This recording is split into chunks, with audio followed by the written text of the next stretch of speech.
Hi, this is Meryl Horan in for Wendy Zuckerman, and you're listening to Science Versus. This is the show that pits facts against filling up babies with shots.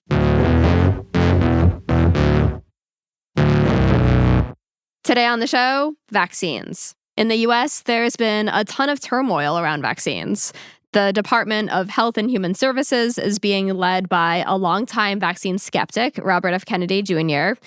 He's been accused of firing the head of the CDC for not rubber stamping his vaccine policy.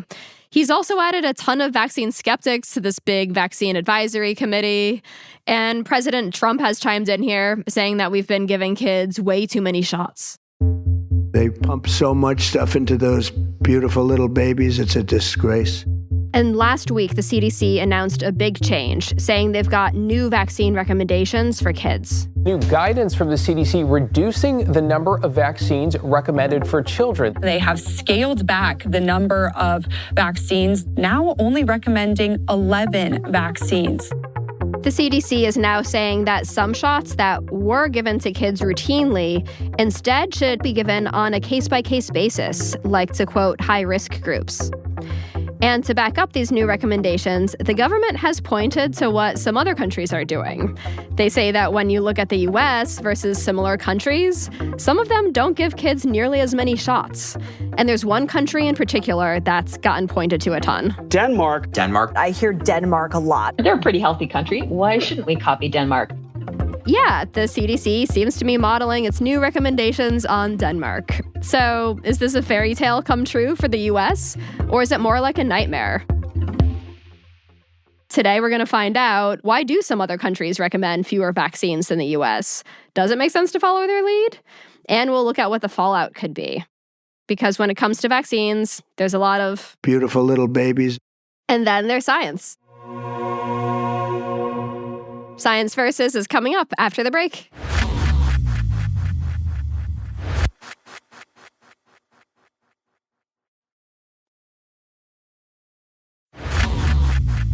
Welcome back. This is Meryl Horan. I'm here with my fellow senior producer, Rose Rimler. Hey, Rose. Hi, Meryl. So we're talking about this vaccine news today. What have you been seeing about this? I haven't been following it super closely. I have been following it a little bit. And one thing I saw on social media that was going around was this infographic where there were like two cartoon babies. One cartoon baby is surrounded by syringes, a handful of syringes, but the other cartoon baby is completely encircled with syringes, I guess, full of vaccines. And I think it was from Trump. And it says, like in the text, it says, in the U.S., babies get 72 shots. And I was like, is that true? That does seem like kind of a lot. Yeah. But the graphic was just so ridiculous, too. So, yeah, I've been following it. I don't really know what's true, what's not true. We looked into that one. So, yeah, it is true that babies get more shots today. Than in the past? Than in the past, yeah. But they're not getting 72 shots. So the number, we did we added them up, and it seems like if you add up all the individual shots that someone gets by the time they're 18 years old, including getting, a flu shot and COVID shot every year, then you get 72. That's where they got that from. Yeah, so it's sort of true, but it's not that babies are getting 72 shots. Right. And then if you just look at the number of diseases that kids are getting vaccinated against, of course, that number is much lower, right? Because it doesn't include all the booster shots. So how many diseases is it? So before this change, the CDC was recommending that every kid get vaccinated against 17 diseases. Now it's just 11. So they took away 6 vaccines that they recommend for everybody. Yeah. Which ones? Okay, so the recommendations changed for hepatitis A and B, meningitis, RSV, rotavirus, and flu. Okay, wow. And they had actually already stopped recommending the COVID shot last year for every kid. So now those ones are only recommended to either high-risk groups or, quote, based on shared clinical decision-making, unquote. Which is basically the idea that you have a conversation with your doctor and decide together instead of it being routine. Do more work to get the shot. Yeah, it's not as automatic. And they do say that insurance will still cover these vaccines if people want them.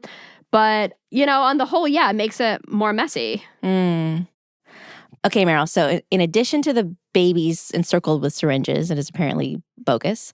Another thing I was reading a little bit about these changes that came down. And like in the article, it said, this will bring us in line with Denmark's policy. And I was like, Denmark? Like,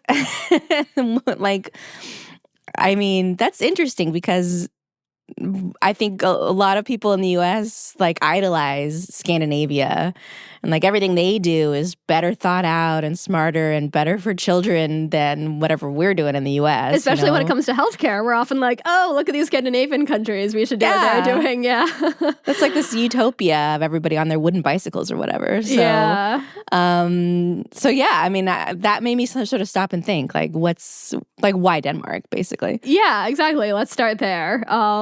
Like a big reason the US government says that it's making this change, it's not because there's a bunch of new vaccine science saying that like vaccines aren't safe anymore. It is because we're trying to match up with what other countries are doing, like Denmark. So to find out how Denmark thinks about all of this, we went directly to the source.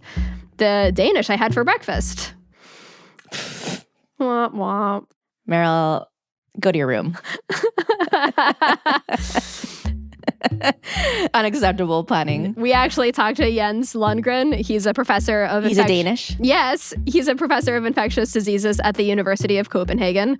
And Jens actually advises the Danish Health Authority on which vaccines to recommend to the Danes. Do you remember the first time you heard that the US was kind of using Denmark as a model and what you thought when you heard that? No, I felt that was very surprising to make that analogy and then just uncritically adopt it. So that was surprising to me, I have to say.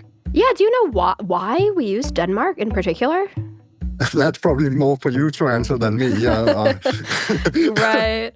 So, yeah, I went back and did my homework. And so there was this memo from the White House in December where President Trump praised Denmark along with a few other high-income countries, basically for just doing fewer childhood vaccines. And then Trump called for a review on the U.S. schedule to see if it should make any changes. And of course, they did. Mm-hmm. So I wanted to understand, why does Denmark recommend vaccinating against fewer diseases? Yeah, I have that question. Yeah. And Jens said that, a bunch of things factor into this decision for them of whether or not to recommend a vaccine. So how effective the vaccine is, the cost, and then there's how common the disease is. So basically, you have to do a math problem to consider, if you're trying to decide if everyone needs a certain vaccine, you need to think about how many cases of a disease you're going to prevent by vaccinating everyone in the population. We would argue that if the numbers that we need to vaccinate is extraordinarily large in order to reduce the risk for one person for contracting a disease, then that's a legitimate discussion to have about whether it's worthwhile to induce the vaccine, although it is effective. Yeah, and so this is one reason why Denmark might not want to vaccinate every kid. Some diseases are pretty rare. So an example here that I think is helpful is meningococcal disease, which can cause meningitis. And this is one of the vaccines that the CDC just changed the recommendations around. So if you look at the number of people who get meningitis every year, it is less than one case in every 100,000 people, both in the US and in Denmark. So what do you know about meningitis, by the way, Rose? That's the one that college students get when they live in the dorms, right? And it makes your brain swell, and it's actually very, very dangerous. Is that right? Yeah, exactly. It's really terrible. It's often caused by a bacteria, and it can affect tissues around your brain, which can lead to this huge immune reaction where it can basically make your brain puff up so much that you die. So when people get it in the US, maybe 10 to 15% of them will die. Sometimes it happens really quickly, like within 24 hours. But, that hasn't been enough for Denmark to recommend the vaccine for every kid. Here's Jens. It is scary, yes, and it's a serious condition, but it's also rare. And therefore, for a meningococcal vaccine, the question will become, do you vaccinate blanket-wide, so everybody, or are you focusing your vaccination efforts if there's an outbreak? And we have chosen the latter. So basically, they'll go and vaccinate people surrounding the person that gets it. Yeah, that's the idea. Kind of a more targeted approach there. I talked about this with another researcher, though, David Higgins. He's a pediatrician and researcher in Colorado. And he said that if you want to give the vaccines, like only when you've got an outbreak, then like in order for this to work, you really have to have your little like healthcare ducks all in a row. You have to catch these diseases really fast. You have to quickly be able to find all of their contacts and that ring around the cases to vaccinate them and get vaccines to them. That requires a health system and a public health system that is really well resourced, that doesn't have a lot of gaps and cracks in it where things can fall through. That requires really good access to healthcare. We don't have those things in the US. Yeah, I could see how that would be harder to do here than There's in a Denmark. lot more cracks. Yeah, it's more fragmented, right? We don't have a national healthcare system like they do. And just a side note, the system doesn't work perfectly in Denmark either. So in 2024, Denmark had 26 known cases of meningococcal disease. And they did this contact tracing and found more than 100 people who were close contacts of people who got it and told them to get vaccinated. But they were only able to confirm that half of those people actually got the vaccine. And, you know, the fact that the U.S. has been vaccinating kids for meningitis routinely, it saved lives. So one modeling paper estimated that the vaccine prevented about 500 meningitis cases and 54 deaths in young people. So that was over a period of about 15 years. Another thought I have, Meryl, is if we're talking about how rare a disease is, sometimes diseases are rare because everybody or many people are vaccinated. Yeah. Yeah, no, that's another good point, right? We're kind of ignoring that fact when we just look at how rare it is today. Well, could you argue that Denmark is benefiting from the U.S. vaccinating more people in our population? So it's just suppressing meningitis around the world generally? Well, actually, a lot of other European countries do vaccinate for meningitis. And in some cases, they do it even earlier than the U.S. does. So Denmark is a freeloader off everyone else's vaccination status. Basically. So yeah, that's kind of one factor that Denmark is looking at, though, you know, how common a disease is. Another reason I talked about with Jens for like why they might not recommend a vaccine for every kid is about how deadly the disease is. So an example of this would be rotavirus. Yeah, what is that, by the way? Like, I've only heard it in this context. I have never heard of that disease. I had no idea either before this episode. But yeah, well, first of all, it is really, really common. So in the US, before the vaccine, basically every kid was getting rotavirus by the time they were 5 years old. And this one, it infects your GI tract and can cause really bad diarrhea.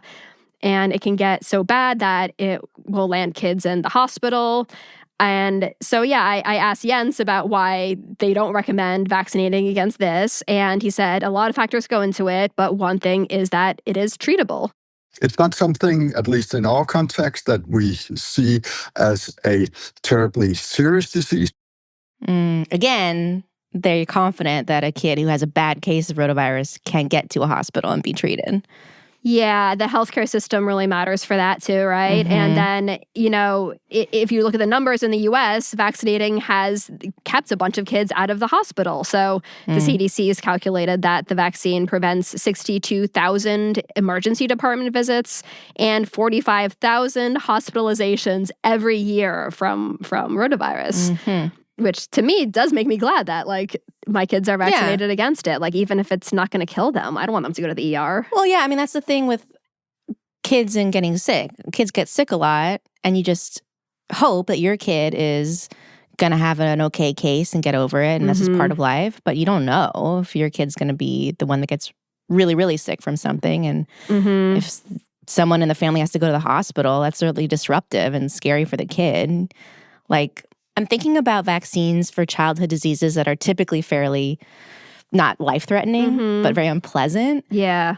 So one that comes to mind for me is the chickenpox vaccine, which did not exist when I was little. Me neither, yeah. One of my earliest memories is like being in the bathtub and some kind of weird solution they give for being covered in sores, pox. And being in the bathtub, my mom next to me and me just crying because I was so miserable and feeling awful. And I got it, both my brothers got it, and the whole family was just like, so we were all fine. We got through it, but it's like, it'd be nice to not have that happen. Like, I don't see, like, that's good that you don't have to, like, be sick and covered in pox, which can scar you, too. So, like... Right. Where now it's just this vaccine, which, by the way, is still recommended for everyone. Yeah. I'm jealous. I'm like, you kids today, you don't even know what we had to go through. What it makes me think of is just how many sicknesses my young kids are already getting every single winter. It's so brutal. It's just like one after another, after another, after another.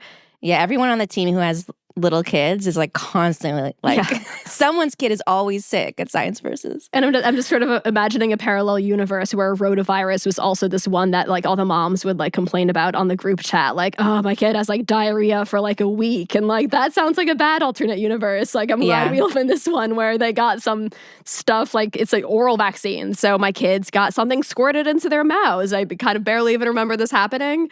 But yeah, now it does sort of feel like we're going backward with this rotavirus vaccine to this time where some kids might now be missing out on it. Mm-hmm. But yeah, just to go back to the idea that, we want to just be like emulating another country's vaccine schedule. A lot of the people we talked to said that it just doesn't make sense to do this, to like plop one country's vaccine schedule into another's. Here's David. You can't copy and paste the vaccine schedule from another country and expect it to work in the same way that it does in a different context like the US. Why, Meryl? Because diseases are diseases. It's just biology. Borders are made up. Stop trolling me. Convince me. Well, like for one, which country do you pick then, right? Because this idea that we need to align with other countries that do fewer vaccines has been around for a while. One of the things that's brought up is like, okay, the US is an outlier, right? We have vaccines for 18 diseases. Denmark has vaccines for only 10, and Japan 14, and Germany only 15. So we are an outlier, and we need to align with peers. Not only are those countries cherry-picked, because I can count other countries that have a very similar schedule to ours, like Canada, Australia, New Zealand. But also, the fact that we have coverage for more diseases is not evidence of a problem. That's backward. It's not a competition to see how few diseases we can prevent. I don't know. Some people seem to think that. But no, I mean, another way I'm thinking back to that baby surrounded by the needles infographic we talked about in the beginning, like the baby on the left with fewer syringes around it had a lot of like gaps in its shield, and the baby on the right was like fully shielded. So you could completely switch how you look at that. Yeah. We should make our own infographic. And then to pick, Denmark and then ignore, Canada and Australia and New Zealand is a little random. Other peer countries. Yeah. And then, of course, there are countries that are adding vaccines to their schedule, including Denmark. So, yeah, they just added RSV during pregnancy, this awful respiratory virus. The UK just added varicella, chickenpox, to their list. So this idea that the U.S. needs to like match up with some other country, it's a moving target anyway. Some of them are trying to match up with us, at least previous us. Actually, we heard that too. So we actually reached out to experts in other countries to ask them what they thought of these changes in the U.S. And they all told us that it was surprising. One of them told us, quote, "It is like watching a train wreck in slow motion," unquote. Yeah, that's kind of what it feels like, for sure. From the inside, too. Being in a train wreck in slow motion. Yeah. And, we did reach out to the Health and Human Services Department. They basically defended this decision. They said in a statement that, quote, "Evidence from peer-developed nations shows high vaccination rates can be achieved through trust in public health, education, and strong doctor-patient relationships," unquote. And they also pointed out the access thing, saying that, quote, insurance will continue to cover more vaccines for children in the U.S. than in peer nations, unquote. All right, so after the break, what's next? What's going to happen from here? Yeah, we're all going to be staggering around with our rotavirus coming out our buttholes. After the break.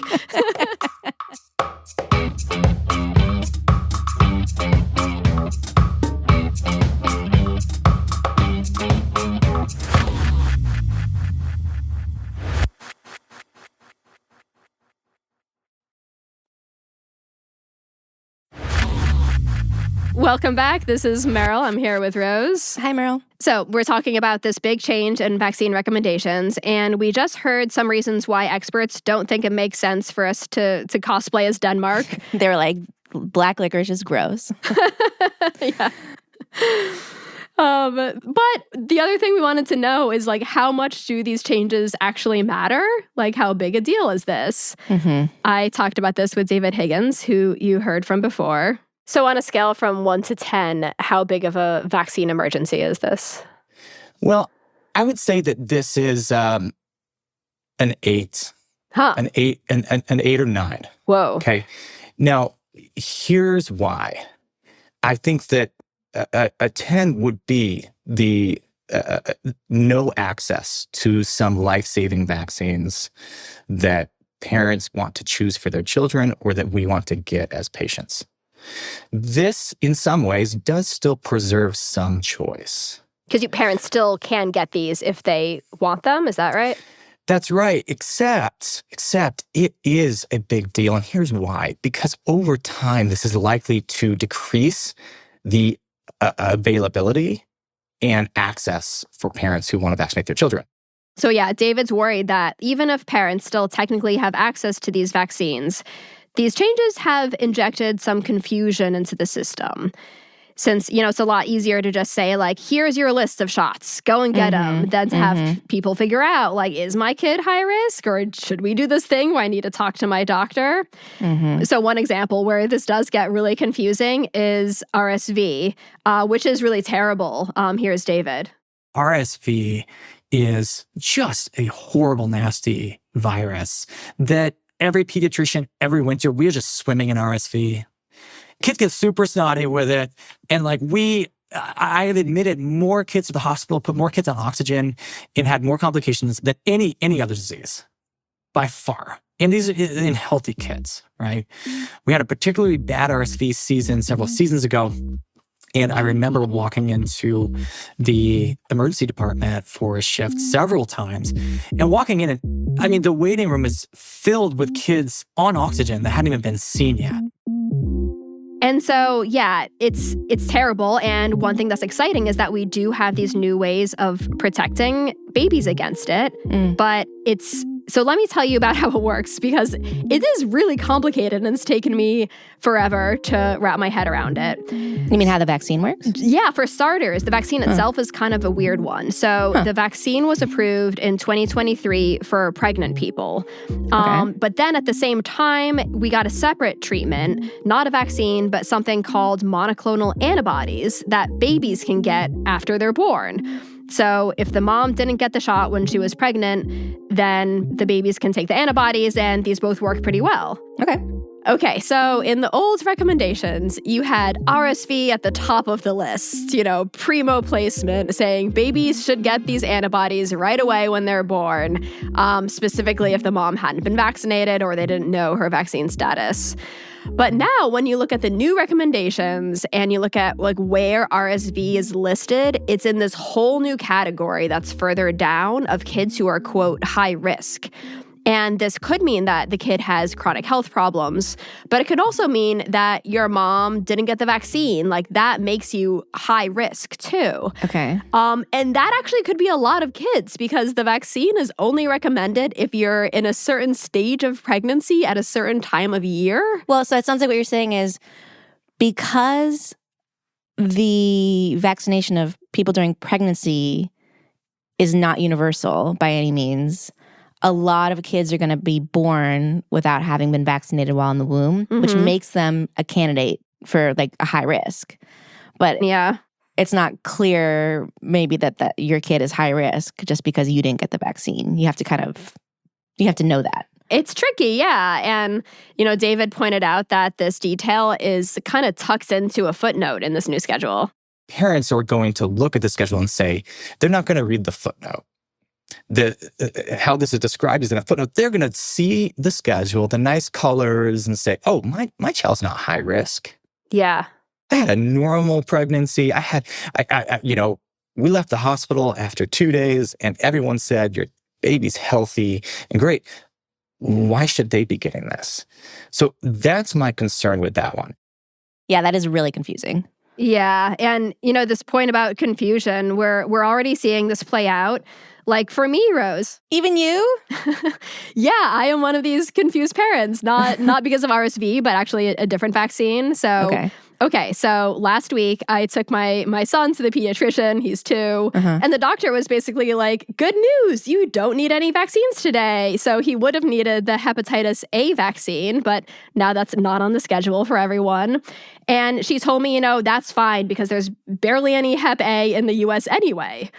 Okay. And in the moment, I was relieved because I didn't have to watch my toddler scream cry. But then I left the appointment not really sure what to think. So I asked David about Hep A. Hepatitis A is a good example where prior to using the vaccine, especially kind of through the 90s, it was spreading through our communities. Now, what the vaccine has done is it stopped that spread. Just as recent as the 90s, though, it was out there. That's right. That's right. Huh. And so we because so many people in the community, especially kids, are protected with the vaccine, we don't see it spreading routinely through the community. That doesn't mean that it's not out there. It is still out there and can still absolutely come right back. So vaccines are victims of their own success, right? We use it works, and then people start questioning why it's necessary. Yeah. Because they don't see it anymore, because the vaccine worked. And unfortunately, these diseases will come back when we stop vaccinating. They're being held at bay with vaccines. They're not eradicated. So what does that mean for your 2-year-old, Meryl? Are you going to go and get him the shot? Yeah, actually. I'm like, okay, I need to put this on my to-do list for the next time we go back, especially because hepatitis A is still really common in other parts of the world. And I don't want to have to worry about him getting a shot later if he's traveling. It just makes it more messy. We are a very interconnected world where one of these diseases is only a plane flight away and can be introduced to a community that has a vaccination rate that's way too low. And what's going to happen? Well, I think of it like a dry forest and sparks being thrown into the dry forest. Eventually, that spark's going to land in the wrong place, and it's going to start a wildfire. And, going to a different disease now, we are seeing some of this with resurgence with measles in the U.S. right now, right? We've got that spreading, especially in these unvaxxed communities. And it's happening in other countries too, like Canada. They've lost their status as a country that's eliminated measles, and we might too. And that's going on even though the official recommendations still tell you to get your kid vaccinated for it. And so, with these new recommendations, there's this concern that parents won't know what to do, that a lot of the vaccines sort of feel optional. So I asked David, should parents still get all of these vaccines for their kids? I still recommend all of the vaccines that are on the American Academy of Pediatrics vaccine schedule. That is what I'm looking to. That is what I am recommending for my families. That is what I'm telling other clinicians and vaccination providers to look at. And so that hasn't changed with these new recommendations from the federal government. Yeah. So the AAP still basically abides by the old schedule that the CDC used to have before this recent change. David says that, best case scenario is that people do that. They keep following that old schedule. But that's not necessarily what he thinks is most likely. Oh, I wish I had a crystal ball, and I don't. Right. I am concerned that this is one step among more steps to come that are going to continue to erode trust or availability of vaccines. I don't think we're done here. I think in this next year, we're going to see more and more things happen. They're going to make parents question, that are going to make parents hesitant, not because the science changes. And unfortunately, I think what we're going to see is when parents want to vaccinate, it's become harder and harder. There are going to be more barriers, more things that they have to overcome to get their kids vaccinated when they want to. That's Science Versus.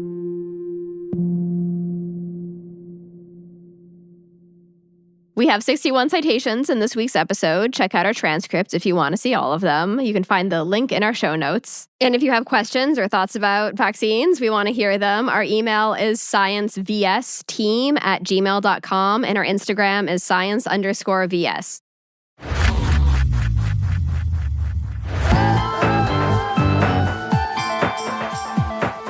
This episode was produced by Blythe Terrell with me, Meryl Horn, with help from Rose Rimler, Michelle Dang, and Akedi Foster Keys. We're edited by Blythe Terrell. Additional research help from Erica Akiko Howard. Our executive producer is Wendy Zuckerman. Mix and sound design by Bobby Lord. Music written by Emma Munger, So Wiley, Peter Leonard, Bhumi Hidaka, and Bobby Lord. Thanks very much to the Unbiased Science Network, who connected us with David Higgins. They've been doing some amazing work on trying to explain what's going on with the U.S. and vaccines. Unbiased Science, check out their podcasts and their socials. Thanks very much to all the scientists we spoke to and emailed with about these changes. And special thanks to Bernadette Chandra and Lawrence Horn. Science Versus is a Spotify Studios original. Listen for free on Spotify or wherever you listen to your podcasts. And if you do listen on Spotify, follow us and tap the bell for episode notifications. Back to you next week.